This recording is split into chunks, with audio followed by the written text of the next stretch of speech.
મારી હારા દેશ સેવાની કંઠીના હાથાનું ભાતની લાગી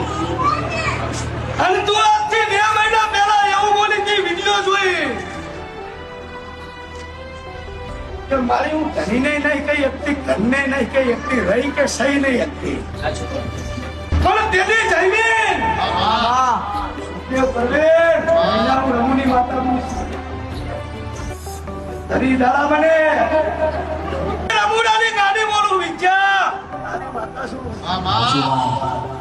એમાંથી એવું બોલી જઈતી કે કદાચ તું વિડીયો જોઈને જોતી હતી ભગવાન મોઢું કોઈથી જોયું કે આજે જોયું હોય માતા છોકરી થતો પણ હું રમુ લાખાની જમીન ગાડી હું રમુડાની માતા તને એવું બોલી કે તારું કોઈ દી આવે એમ નહીં એનું બધું વેચાઈને 60 સાલની અંદર તું ઈતમ દેવા તો રમુડા